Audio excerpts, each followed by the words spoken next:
Universidad Preparatoria Campeón P-U-N-A-S Puma, Puma, ra, ra, ra.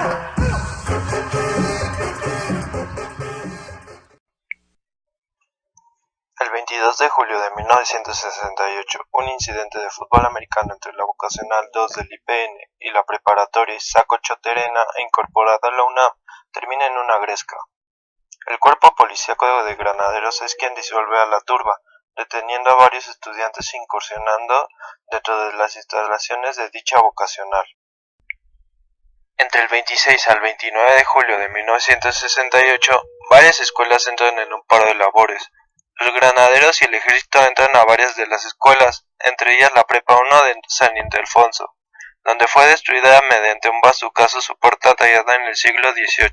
El 30 de julio de 1968, el rector de la UNAM, Javier Barros Sierra, en Ciudad Universitaria condenaría públicamente los hechos, izando la bandera mexicana a media asta, y con un emotivo discurso se pronunciaría a favor de la autonomía universitaria y exigiría la libertad de los presos políticos, refiriéndose a los estudiantes detenidos de la Prepa 1. Ese mismo día encabezaría la marcha por la Avenida de los Insurgentes, donde surge un lema muy común utilizado por el movimiento estudiantil: ¡Únete, pueblo! El 26 de agosto de 1968, una multitudinaria marcha se dirige al Zócalo capitalino. Es la primera ocasión en que se insulta públicamente al presidente mexicano Gustavo Díaz Ordaz. Al finalizar la manifestación, uno de sus líderes se pronuncia a favor de quedarse a esperar una respuesta del gobierno, a escasos días del informe presidencial. La madrugada del 28 de agosto de 1968 se abren las puertas del Palacio Nacional, de donde salieron tanques del ejército para dispersar a los manifestantes. El 13 de septiembre de 1968 tiene lugar la Marcha del Silencio, donde los manifestantes marcharon con pañuelos en la boca. De 1968, el ejército invade la ciudad universitaria de la UNAM.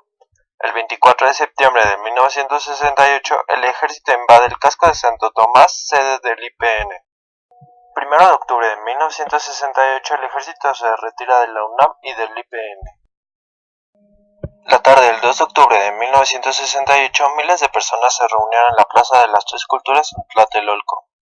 Mientras tanto, el ejército vigilaba, como en todas las manifestaciones anteriores, que no hubiera disturbios, principalmente porque el gobierno tenía el temor de que fuera asaltada la torre de la Secretaría de Relaciones Exteriores. Por su parte, miembros del batallón Olimpia, cuyos integrantes iban vestidos de civiles con un pañuelo o guante blanco en la mano izquierda, se infiltraron en la manifestación hasta llegar al edificio Chihuahua, donde se encontraban los oradores del movimiento y varios periodistas. Cerca de las 6 de la tarde, casi finalizado el mitin, un helicóptero sobrevoló la plaza, cual se dispararon bengalas, presumiblemente como señal para que los francotiradores del batallón Olimpia, apostados en el edificio Chihuahua, abrieran fuego en contra de los manifestantes y militares que resguardaban el mitin, para hacerles creer a estos últimos que los estudiantes eran los agresores.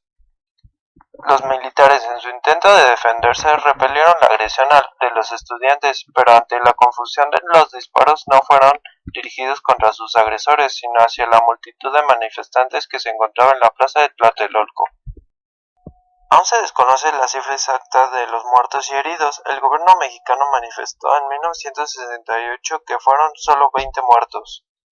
3 años más tarde, la escritora Elena Poniatowska, en su libro La noche de Tlatelolco, publicó la entrevista de una madre que buscó entre los cadáveres a su hijo y reveló que por lo menos había contado 65 cadáveres. Sábado 12 de octubre de 1968, el presidente mexicano Díaz Ordaz inauguró los 14º Juegos Olímpicos, bautizados como la Olimpiada de la Paz. En ese momento, un grupo de manifestantes lanzó sobre el palco presidencial un papalote de color negro en forma de paloma, en repudio por la matanza del 2 de octubre.